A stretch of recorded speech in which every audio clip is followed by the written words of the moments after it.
Hello students, my YouTube channel Adarsh study point में आप लोगों का स्वागत है। मैं हूं रविनंदन।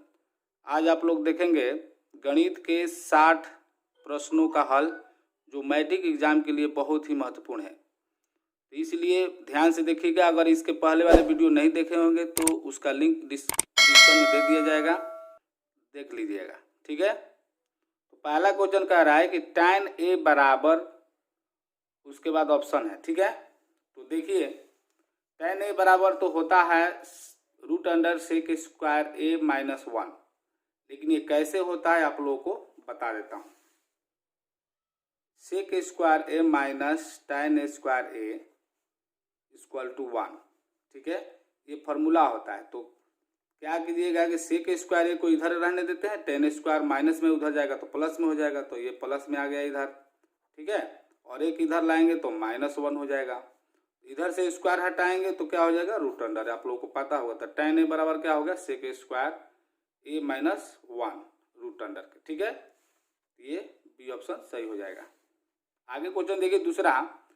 दो वृत्तों का व्यास 9 सेंटीमीटर और 7 सेंटीमीटर, इसके क्षेत्रफलों का अनुपात क्या होगा। तो पहले क्षेत्रफल आप लोगों को पता होगा क्या होता है। पहला बड़ा व्यास है तो हम इसको बड़ा त्रिज्या में लिख देंगे πr²। बाटा मतलब भागा।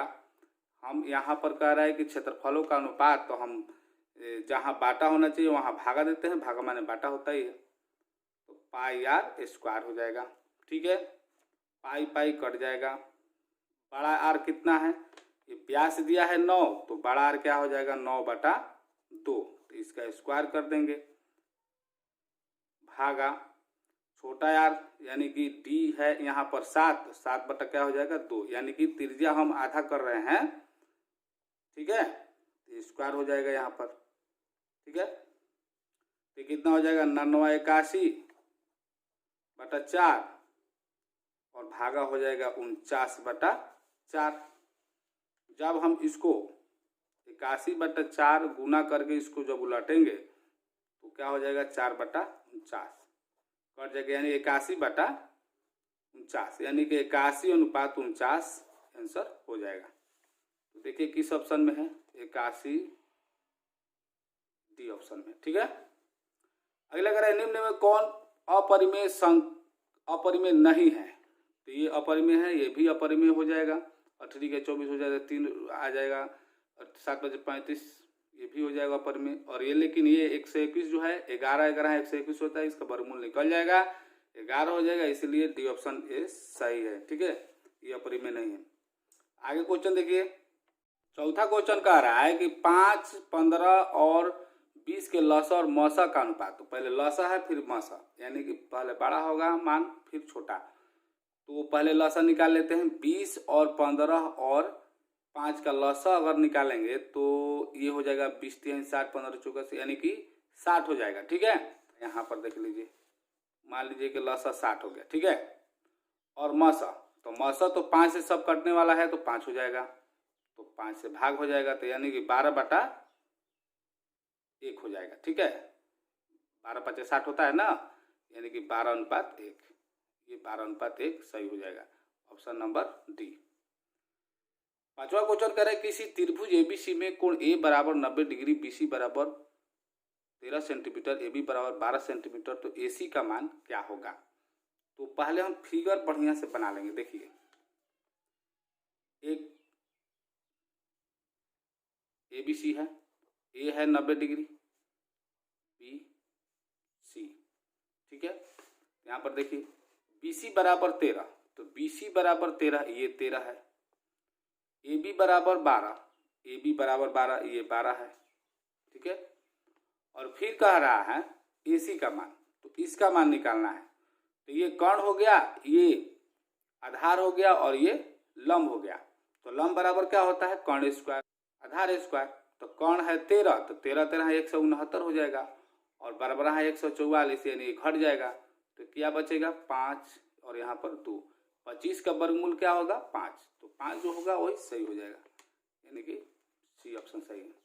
किसी वृत्त की परिधि 462 सेंटीमीटर है तो इसकी त्रिज्या होगी।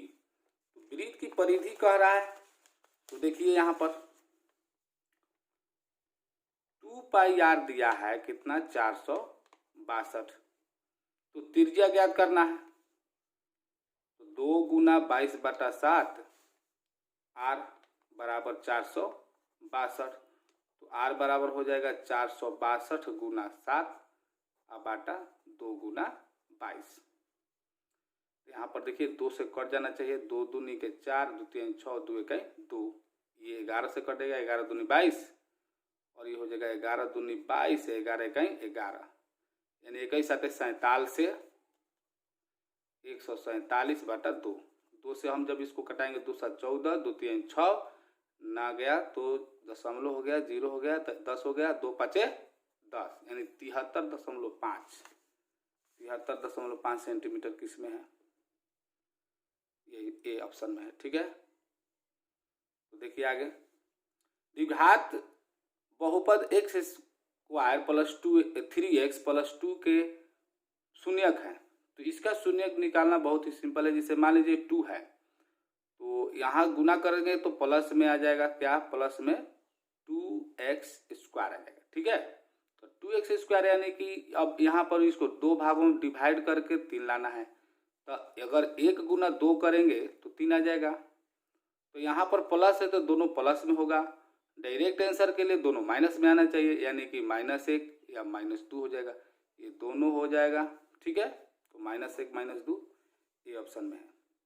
अगला क्वेश्चन कह रहा है कि इसमें कह रहा है कि बहुलक है, तो बहुलक जो ज्यादा बार परीक्षण आता है वही बहुलक होता है। तो इसमें नजर आ रहा है कि 3 ज्यादा बार आ रहा है, तो ये डी ऑप्शन सही हो जाएगा। 9वां क्वेश्चन कह रहा है कि सेक 30 डिग्री का मान होगा। तो देखिए सेक का उल्टा क्या होता है, कॉस। कॉस 30 डिग्री का मान √3/2 होता है, इसका 2/√3 होगा, उसका उल्टा होता है। तो ये बी ऑप्शन सही हो जाएगा। अगला कह रहा है कि 2 त्रिभुज सर्वांगसम तब कहे जाते हैं जब उनके, ये कह रहा है समान आकार हो। अब देखिए आकार यहाँ पर शेप दिया है, यहाँ पर साइज लिखना चाहिए, यहाँ पर साइज होगा, समान अमाप हो यानी कि समानुपाती हो, तो यहाँ पर शेप आना चाहिए, ये साइज यहाँ आना चाहिए, शेप यहाँ आना चाहिए। ठीक है, दोनों तो समरूप होने के लिए समान आकार होना चाहिए और समानुपाती होना चाहिए, तो दोनों सही है, इसलिए ऑप्शन नंबर सी सही हो जाएगा। ठीक है, निम्नलिखित में कौन अपरिमेय संख्या नहीं है, यानी कि परिमेय जो होगा वैसे ही होगा, या अपरिमेय है या फिर अपरिमेय है परिमेय है। अब ये जो है इसको देखिए, जैसे मान लीजिए √75 है, तो अगर हम इसको 5 5 25 करेंगे, यानी कि 5 स्क्वायर 5 5 25 गुना 5 3 75, 25 3 75, यानी कि ये हो जाएगा बटा, अगर मान लीजिए कि 4 4 16, 4 स्क्वायर गुना 3, ये हो जाएगा, यानी कि 3 3 खत्म हो जाएगा, √3 खत्म हो जाएगा। तो यहाँ पर 4 4 16, यानी कि 2 से ये रूट खत्म हो जाएगा और ये भी खत्म हो जाएगा, यानी कि ये परिमेय हो जाएगा। तो ऑप्शन नंबर डी सही हो जाएगा। √3 और √5 है पूर्णांक, एक अपरिमेय संख्या, तो अपरिमेय संख्या हो जाएगा, बहुत ही सिंपल है। अगला क्वेश्चन कह रहा है कि निम्नलिखित में कौन सा भिन्न दशमलव प्रसार शांत होगा। तो जिसका दशमलव प्रसार शांत होगा वो कौन सा भिन्न होगा, तो वो हो जाएगा ये। ठीक है, ये सबका दशमलव प्रसार अशांत हो जाएगा। आगे क्वेश्चन देखते हैं। 14वां क्वेश्चन कह रहा है कि ये क्या है, परिमेय है, अपरिमेय है कि पूर्णांक है। तो ये तो बिल्कुल अपरिमेय होगा, क्योंकि ये तो फिर दोबारा आने वाला नहीं। देखिए यहाँ पर 3 1 है, यहाँ पर ऐसे करके 2 है, तो ये बढ़ते जाएगा आगे की ओर, ये रुकने वाला नहीं है, तो ये हो जाएगा अपरिमेय। ठीक है, इसमें कह रहा है कि √3 और √12 क्या है, परिमेय है कि अपरिमेय है। तो इसको ऐसे थोड़े पता लगेगा। मान लीजिए √3 है तो √3 मान लीजिए कि √3 यहाँ पर लिख दिया, और √12 का गुणनखंड करेंगे तो हो जाएगा 2 गुना 2 गुना 3, 2 दूनी 4 4 3 12। तो अगर हम √3 से इस √3 को कटा देते हैं तो बच जाता है 1/√4, तो ये क्या हो जाएगा 1/2, तो ये परिमेय हो जाएगा, यानी कि परिमेय होगा। अभाज्य तो होगा नहीं, अपरिमेय नहीं होगा। अगला क्वेश्चन कह रहा है कि द्विघात बहुपद इतना का शून्यक होगा। तो एक्स स्क्वायर है, जब इसको बराबर शून्य करेंगे तो एक्स स्क्वायर बराबर 3 आ जाएगा। तो एक्स बराबर आ जाएगा प्लस माइनस के √3। तो प्लस माइनस के √3 किधर है देख लेते हैं, -√3 प्लस √3, ये ऑप्शन बी सही हो जाएगा। आगे क्वेश्चन देखिए, 17वां क्वेश्चन कह रहा है कि निम्नलिखित में कौन बहुपद नहीं है। तो कौन बहुपद नहीं है, तो बहुपद है, ये भी बहुपद है, ये रूट के अंडर में x है, ये बहुपद नहीं होगा, क्योंकि रूट के अंडर में अगर x है तो इसको हम रूट को हटाएंगे तो x बराबर हो जाएगा 1/2, ठीक है, जो कि बहुपद न होने का संकेत है, तो इसलिए बहुपद नहीं होगा, ठीक है, तो ये सही हो जाएगा और ये भी बहुपद होगा। कौन रेखीय बहुपद व्यंजक है, यानी रेखीय बहुपद व्यंजक यानी कि रैखिक बहुपद कौन होगा, तो जिसका घात 1 होता है तो इसी का घात 1 है, बाकी में तो 2 है, 3 है, इसमें भी 2 है, तो ये हो जाएगा ए। आगे क्वेश्चन है कि यदि अल्फा और बीटा बहुपद इतना का मूल हो, तो ये तो बहुत बार बार आता है, तो यानी कि -b/c होता है, तो -b यानी कि b का मान है -1 हो जाएगा और c का मान 1 है, तो बाटा में 1 लिखो या नॉट लिखो, तो यानी -1 आंसर हो जाएगा, यानी कि b। अगला क्वेश्चन कह रहा है 20वां कि a का मान जिसके लिए समीकरण निकाय ax - y बराबर 2 6x - 2y बराबर 3। यहाँ पर ध्यान दीजिए, a1/a2 बराबर नहीं होता है जब b1/b2 के, तो एक अद्वितीय हल होता है, ठीक है। तो यहाँ पर देख लेते हैं, a1 का मान क्या है, a है, तो हम a लिख देंगे, a2 का मान क्या है 6 है, तो 6 लिख देंगे, बराबर नहीं होना चाहिए, b1 का मान क्या है, तो -y है, तो यहाँ नहीं कि -1 हो जाएगा, -1 बाटा हो जाएगा, ये -2 हो जाएगा, यहाँ पर -2y है तो -2 हो जाएगा, माइनस माइनस कैंसिल हो जाएगा, तो जब हम इसको तिर्यक गुणा करेंगे तो हो जाएगा 2a बराबर नहीं 6, यानी कि 2 3 6, यानी a बराबर नहीं 3, यानी कि बराबर नहीं 3 होना चाहिए a का मान, ठीक है। तो ये बी ऑप्शन में दिया है, तो बी ऑप्शन सही हो जाएगा। आगे क्वेश्चन देखिए 21वां क्वेश्चन कह रहा है कि a का मान जिसके लिए समीकरण निकाय इतना इतना और इतना के अनगिनत हल हो, अनगिनत यानी कि अनेक हल, तो अनेक हल होने के लिए समीकरण निकाय जो होता है a1/a2 बराबर b1/b2 बराबर c1/c2, यानी कि तीनों बराबर होता है। तो देखिए हमको ये निकालना है, तो देखिए क्या हो जाएगा, a1 में क्या है 10, तो 10 बाटा हो जाएगा, a2 में है 20, तो 20 हो जाएगा, बराबर 5/10, देखिए यहाँ पर 5 है, यहाँ पर b के जगह पर 10 है, हो जाएगा, बराबर माइनस में आ जाएगा, माइनस ए इधर आएगा तो ये प्लस ए हो जाएगा, ठीक है, +5 हो जाएगा, तो -a + 5, अब बाटा हो जाएगा, यहाँ पर बराबर के इधर ही है, तो ये हो जाएगा -a। ध्यान से देखिएगा, अब इससे तो कोई मतलब नहीं है, ये दोनों को लड़ाएंगे, ठीक है। तो अब जब ये 5 दूनी 10 हो जाएगा, यहाँ पर ये कट जाएगा दोनों, तो यानी कि 2 हो जाएगा, यहाँ 1 हो जाएगा, तो a से अगर गुना करेंगे तो इधर हो जाएगा -a, ठीक है, बराबर इसको जब गुना करेंगे तो हो जाएगा -2a, अब प्लस प्लस प्लस 5 दूनी 10, तो यहाँ पर -a, ये इधर आएगा तो हो जाएगा +2a बराबर 10, तो ये हो जाएगा a बराबर 10, ठीक है। तो a बराबर 10 जिसमें होगा वो सही हो जाएगा, देखिए c में है, c सही हो जाएगा। फिर इसमें कह रहा है कि अनगिनत हल होने के लिए फिर वही बात है, यहाँ पर k निकालना है, तो यहाँ पर देखिए इसी प्रकार से हम बना देंगे। यहाँ पर थोड़ा बता देता हूँ, जिससे मान लीजिए यहाँ पर कुछ नहीं है तो क्या है 1 है, तो 1 बाटा क्या हो जाएगा 5, ठीक है, बराबर यहाँ पर क्या है 2 है, यहाँ पर k है, तो 2 बाटा क्या हो जाएगा k, अब k आ गया और तो कहीं k नहीं है, तो k आ गया तो तिर्यक गुणा करेंगे तो k बराबर क्या हो जाएगा 10, इसमें भी 10 सही हो जाएगा, ठीक है।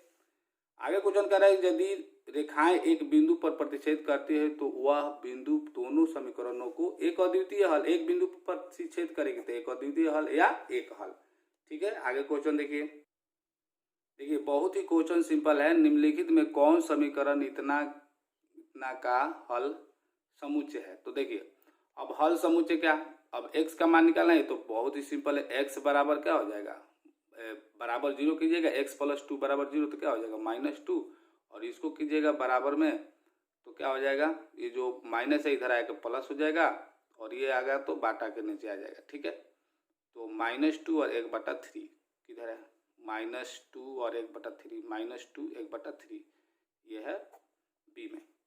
निम्नांकित समुच्चयों में किसमें द्विघात समीकरण x² - 5, तो x² - 5 से अगर मान लीजिए कि x² बराबर कीजिएगा तो 5 हो जाएगा, x हटाइएगा तो प्लस माइनस के √5 हो जाएगा। तो मान लीजिए √5 आ गया, तो √5 का मतलब क्या, अपरिमेय होता है, तो अपरिमेय संख्या।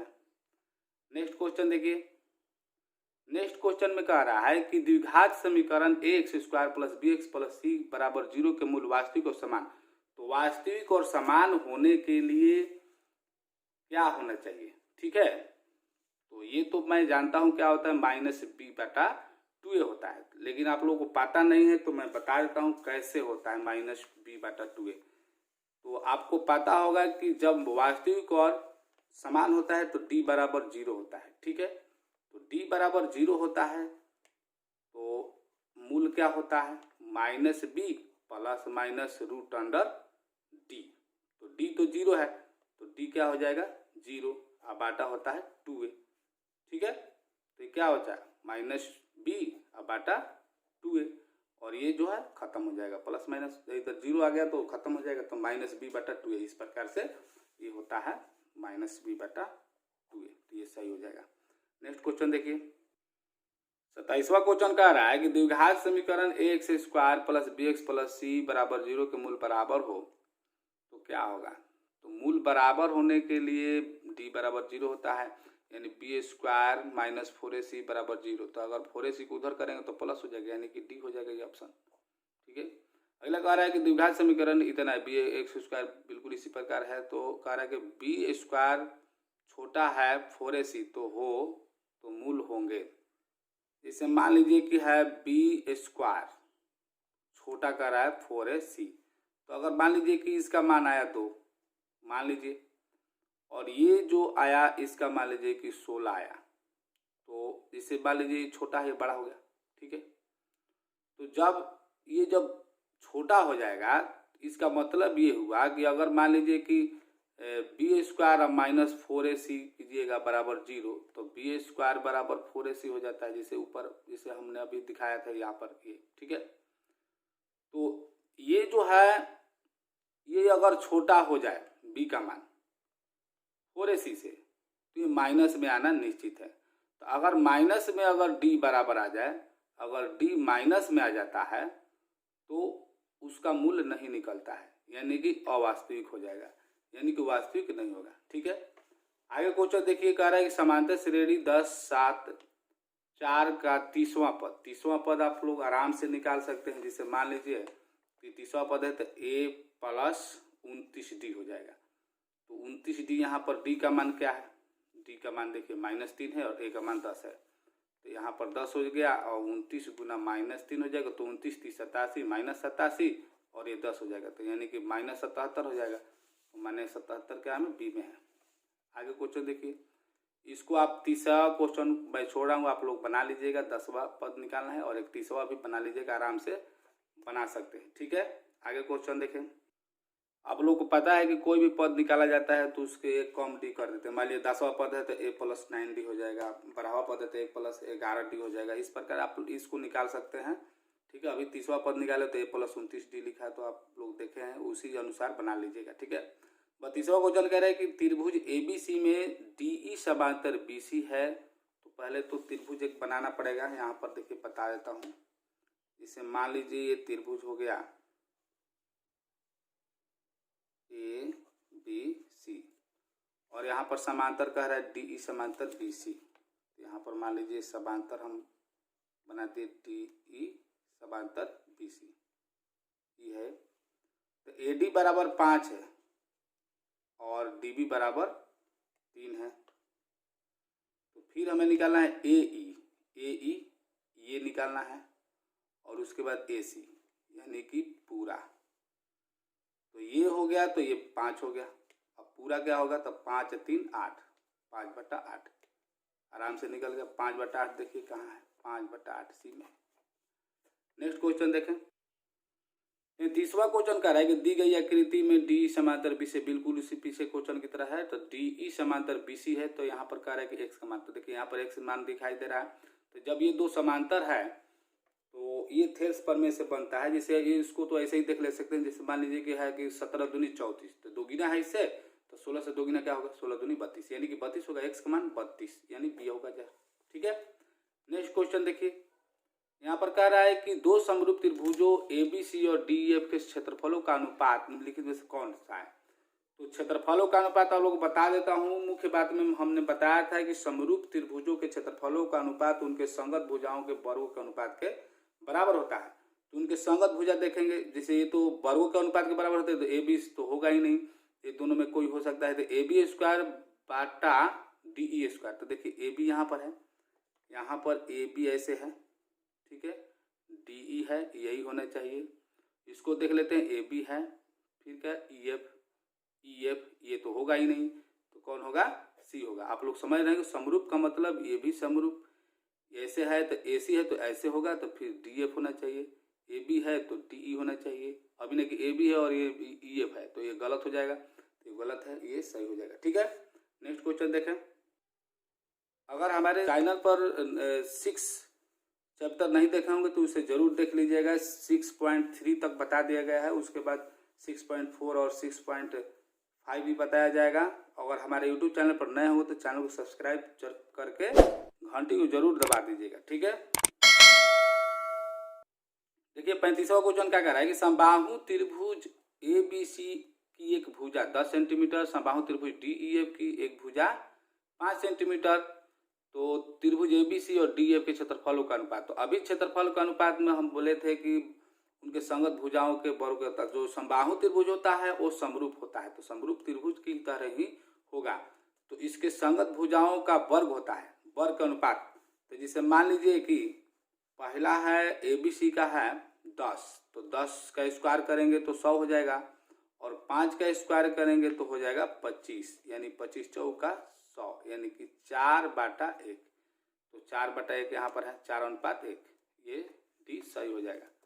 ठीक है, आगे क्वेश्चन देखिए, कह रहा है कि किसी बिंदु y अक्ष से दूरी उस बिंदु का क्या कहलाता है। तो y अक्ष से दूरी जो कहलाता है x निर्देशांक कहलाता है।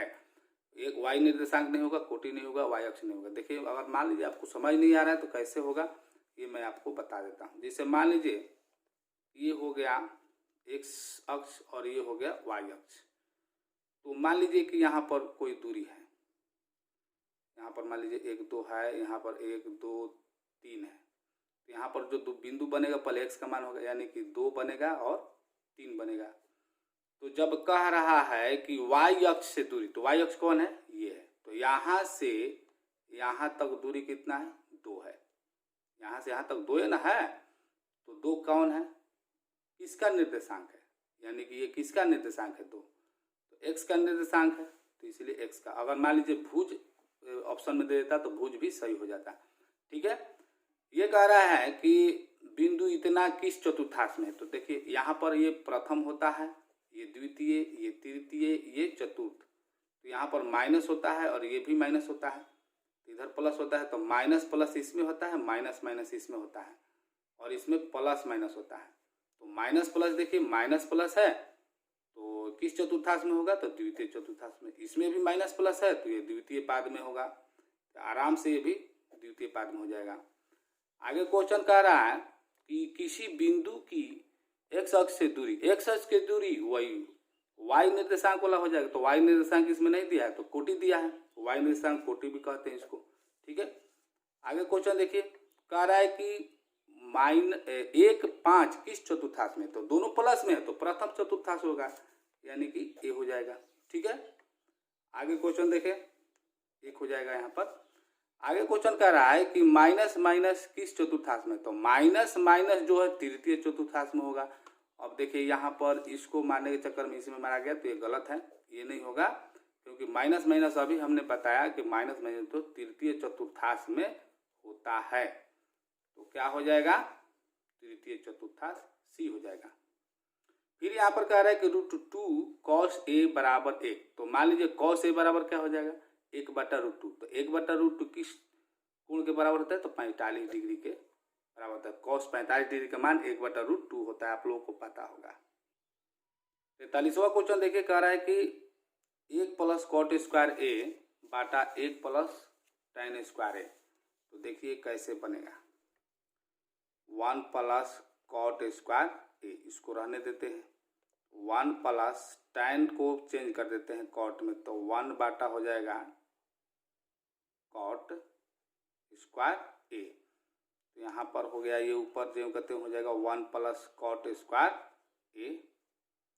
अब बाटा हो गया, यहाँ पर बाटा पर जोड़ बनाएंगे तो यहाँ पर क्या हो जाएगा cot स्क्वायर a + 1, अब बाटा cot स्क्वायर a। ये दोनों कट जाएगा तो ये ऊपर चला जाएगा तो हो जाएगा cot स्क्वायर a। तो cot स्क्वायर a जो है सही हो जाएगा, यानी कि सी ऑप्शन सही हो जाएगा। अगला क्वेश्चन करेंगे sin थीटा बराबर 3/5 हो तो cos थीटा का मान।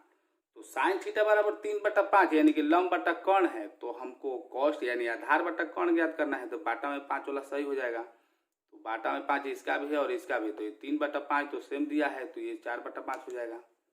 ठीक है, अगर समझ में नहीं आ रहा है तो जैसे मान लीजिए लंब बटा कर्ण है, तो लंब बटा कर्ण ये हो जाएगा, तो हमको आधार निकालना होगा। तो आधार बराबर क्या हो जाएगा, कर्ण स्क्वायर माइनस लंब स्क्वायर, यानी कि कर्ण स्क्वायर हो जाएगा 25 और लंब स्क्वायर हो जाएगा 9।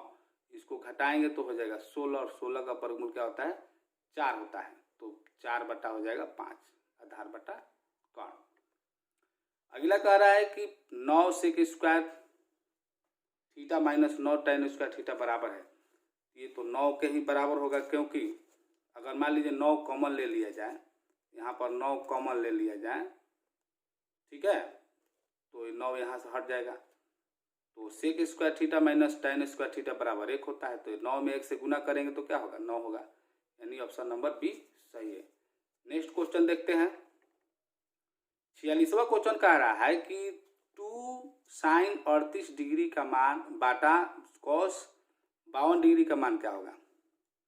2 ही होगा, क्योंकि ये तो कट जाएगा, क्योंकि यहाँ पर अगर मान लीजिए कि 9 माइनस थीटा पर सूत्र पर हम इसको निकालेंगे, जिसे यहाँ पर आप लोगों को बता देते हैं। जैसे मान लीजिए 2 है sin 38 डिग्री और बाटा यहाँ पर अगर हम इसको 9 माइनस थीटा पर निकालते हैं तो 9 माइनस क्या हो जाएगा 52 डिग्री। तो 90 में से अगर 52 घटेगा तो 38 होगा, यहाँ पर साइन हो जाएगा, क्योंकि कॉस होता है तो साइन में चेंज हो जाता है। तो यहाँ पर ये दोनों कट जाएगा, यहाँ घटेगा तो 38 आ जाएगा, तो ये क्या बचेगा 2 बचेगा, तो 2 जो है आंसर हो जाएगा। आगे क्वेश्चन देखें, चलिए 47वां क्वेश्चन देखते हैं। यदि tan थीटा बराबर √3 हो तो थीटा का मान है 90, 45, 30, 60। तो ध्यान से समझ लेना चाहिए। जैसे मान लीजिए अगर tan थीटा, तो थीटा की जगह अगर मान लीजिए कि 60 डिग्री हो जाए तो इसका मान √3 होता है। तो ऑप्शन क्या हो जाएगा डी, आप लोगों को पता होगा। किसी वृत्त पर बाह्य बिंदु से खींची गई स्पर्श रेखाओं की संख्या होगी। अगर मान लीजिए ये वृत्त है, ये वृत्त हो गया, इस पर एक बिंदु से स्पर्श रेखा कितना खिंचाएगा 2 होगा, स्पर्श रेखाओं की संख्या 2 हो जाएगा, यानी कि 2 ऑप्शन सही है। वृत्त सी कोई सी है, ओ आर के अंतः भाग में एक बिंदु स्थित पी है, तो निम्न में कौन सत्य है। तो अगर मान लीजिए कि एक वृत्त है, यहाँ पर ध्यान से समझिएगा, और यहाँ पर केंद्र ओ होता है और एक आर है त्रिज्या। तो कह रहा है कि इसके अंतः भाग में एक बिंदु पी है। तो कोई एक बिंदु पी मान लीजिए यहाँ पर बिंदु पी है, तो क्या कह रहा है कि ओ आर अंतः भाग में बिंदु पी है, तो निम्न में कौन सा सत्य है। तो आर छोटा है ओ पी, तो जिसे मान लीजिए आर हो गया, आपको पता है त्रिज्या होता है आर है। तो जो आर है ये जो है ओपी से छोटा है नहीं, आर बड़ा ओपी, तो ओपी से जो है आर बड़ा है, ये सही होना चाहिए। आर बराबर ओपी दे देंगे, इनमें से कोई नहीं, यानी कि बी ऑप्शन सही हो जाएगा। ठीक है, क्योंकि आर बड़ा है ओपी से। ठीक है, नेक्स्ट क्वेश्चन देखते हैं। देखिए यहाँ पर 50वां क्वेश्चन कह रहा है, नीचे आकृति में दी गई है, ये पूरा पीएम जो दिया है वही सेम टू सेम लिखा हुआ है। तो जो कोण दिया है 60 डिग्री, तो 60 डिग्री कौन है PON, देख लेते हैं PON, ये 60 है दिखाई दे रहा है। OPM ज्ञात करना है, OPM यानी कि ये ज्ञात करना है। ये हमको निकालना है, OPM। तो यहाँ पर कोई भी बात नहीं है, यहाँ पर जब ये स्पर्श किया है तो कितना डिग्री किया है, 90 डिग्री। तो ये 60 है तो ये कितना होगा, 30। ऐसे ही बुझा रहा है 30 होगा, तो 30 कहाँ है, देखिए बी में है, बी सही हो जाएगा। ठीक है, 44 मीटर परिधि वाले वृत्त की त्रिज्या, तो वृत्त की त्रिज्या है तो यानी कि 2 पाई है, तो 2 पाई आर बराबर 44, तो 2 पाई 22/7 हो जाएगा। तो यानी 44 खत्म हो जाएगा, तो बाटा में क्या आ जाएगा 7, 22/7 मान लीजिए 22/7 है, तो बाटा में एक त्रिज्या गुणा करेंगे तो आर बराबर क्या हो जाएगा 7 मीटर आंसर हो जाएगा। दो वृत्तों के क्षेत्रफलों का अनुपात 4:1 है, तो उनकी त्रिज्याओं का अनुपात क्या होगा। देखिए ध्यान से कैसे बनेगा, एक बड़ा उसको मान लेंगे, यानी कि पाई आर स्क्वायर बाटा पाई आर स्क्वायर, तो पाई पाई खत्म हो जाएगा। ये कितना दिया है, 4 है और 1 है। ठीक है, तो इधर से जब स्क्वायर हट जाएगा तो इधर आके रूट चढ़ जाएगा, तो रूट चढ़ेगा तो क्या हो जाएगा 2/1, यानी कि 2:1। तो त्रिज्याओं का जो अनुपात होगा R/R, बड़की आर अनुपात छोटकी आर बराबर क्या होगा 2:1। तो 2:1 किधर है, 2:1 बी में है। आगे क्वेश्चन देखिए, कह रहा है कि यदि वर्ग का विकर्ण 16√2 सेंटीमीटर है तो वर्ग की भुजा की लंबाई होगी। तो वर्ग का विकर्ण दिया है, तो जिसे मान लीजिए वर्ग हो गया, ठीक है, ध्यान से देखिएगा, और इसका विकर्ण दिया है ये 16√2, तो कोई भी है ABC, तो ये दोनों बराबर हो जाएगा, तो दोनों के A मान लेते हैं, यानी कि ये आधार हो गया, ये लंब हो गया। तो आधार स्क्वायर प्लस लंब स्क्वायर बराबर होता है कर्ण स्क्वायर, तो 16√2 का स्क्वायर हो जाएगा। ठीक है, तो अगर इधर से स्क्वायर हट जाए तो इस पर रूट चढ़ जाएगा, तो रूट चढ़ेगा तो ये हो जाएगा 2A स्क्वायर बराबर 16√2। तो इसमें से A निकल जाएगा, क्योंकि वर्गमूल निकल जाएगा A में, तो √2 बच जाएगा बराबर 16√2 हो जाएगा। तो A बराबर क्या हो जाएगा 16√2 बटा √2, तो √2 से √2 खत्म, तो क्या बचेगा A बराबर 16, यानी कि 16 आंसर हो जाएगा। यहाँ पर देखिए 16 किस में है, B में है। ठीक है, अगला क्वेश्चन करेंगे, निम्न में कौन वृत्त के क्षेत्रफल का सूत्र है। तो वृत्त के क्षेत्रफल पाई आर स्क्वायर होता है, आप लोगों को पता होगा वृत्त के क्षेत्रफल का। प्रथम 5 पूर्ण संख्याओं का माध्य क्या होगा। तो पूर्ण संख्या आप लोगों को पता होगा कहाँ से शुरू होता है, 0 से, तो 0 + 1 + 2 + 3 + 4, 5 गो हो गया। अब बाटा कुल प्रेक्षणों की संख्या बाटा प्रेक्षणों की कुल संख्या 5 हो गया, तो 4 3 7 3 10, 10/5 होगा, तो 10/5 होगा, तो 5 से जब हम 10 को कटाएंगे तो क्या हो जाएगा 2 होगा, यानी कि 2 B सही है। प्रथम 3 लगातार प्रकृत संख्या, तो प्रकृत संख्या 1 2 3 जोड़ देंगे, 1 2 3 जोड़ेंगे तो क्या होगा 6 होगा, 6 को बाटा में 3 करेंगे, 3 जो है बिल्कुल इसी प्रकार से, तो क्या हो जाएगा 6/3 यानी 3 दूनी 6, यानी कि 2 इसमें भी सही हो जाएगा। किसी घटना की प्रायिकता नहीं होती है, होना चाहिए या माइनस में होना चाहिए, तो माइनस में क्या है -1 है, और ये भी 1 से कम है और 1 के बराबर है, 1 से कम है। ठीक है, तो आगे क्वेश्चन देखिए, 58 में से कौन सी संख्या किसी घटना की प्रायिकता नहीं हो सकती। तो कौन सी संख्या है, तो 2/3 है तो 1 से कम है, ये माइनस में है तो ये नहीं हो सकती है। 15% है तो 15/100 होगा, इसको हम छटाएंगे तो 1 से कम हो जाएगा। ठीक है, अभी 1 से कम हो जाएगा, तो इस प्रकार से ये जो है 20 सही हो जाएगा। एक पासा फेंकने पर 3 पाने की प्रायिकता, तो 3 पाने की प्रायिकता होगा, आप लोग पता है, अगर पासा में 1 से 6 तक अंक होता है, 1 2 3 4 5 6 होता है, तो कुल घटना 6 हो जाएगा। और 3 पाने की, तो मान लीजिए कि 3 कोई वो संख्या है, तो एक ही संख्या है। अगर मान लीजिए कहेगा कि 3 पाने की या 4 पाने की या 5 पाने की, कोई भी पाने के लिए कहेगा तो उसका जो आरंभिक घटना होगा एक ही होगा। ठीक है, अगर मान लीजिए इसमें कह देवे कि अभाज्य संख्या आने की या भाज्य संख्या आने की, तो उसमें कुछ अंतर पड़ सकता है, तो क्या हो जाएगा 1/6, कुल घटना 6 होता है, तो 1/6 B में है। नेक्स्ट क्वेश्चन कह रहा है, एक पासा को फेंकने पर अभाज्य संख्या पाने की प्रायिकता क्या है। देखिए अभी हम बता रहे थे अभाज्य संख्या पाने की प्रायिकता, तो पासा में अभाज्य संख्या क्या होता है, 2 होता है, 3 होता है और 1 5 होता है। कोई विद्यार्थी 1 को अभाज्य मान लेते हैं, 1 अभाज्य संख्या नहीं है। ठीक है, वो विषम संख्या में आ जाएगा। अभाज्य 2 से शुरू होता है, सबसे छोटी अभाज्य संख्या 2 होती है। ठीक है, तो ये कितनी संख्या है? 3। तो 3 हो जाएगा आरंभिक घटना। और टोटल घटना क्या होता है पासा में? 6। जो लूडो छक्का गोटी चलते हैं 6 होगा। तो 3 दूनी 6, यानी कि 1/2। 1/2 है एम। मैं उम्मीद करता हूँ कि आप लोगों को वीडियो पसंद आया होगा, तो लाइक जरूर कीजिएगा और चैनल को सब्सक्राइब करके घंटी को दबाना ना भूलिएगा। और आज के लिए इतना ही। अब अगले वीडियो मिलेंगे, तब तक के लिए जय हिंद, वंदे मातरम।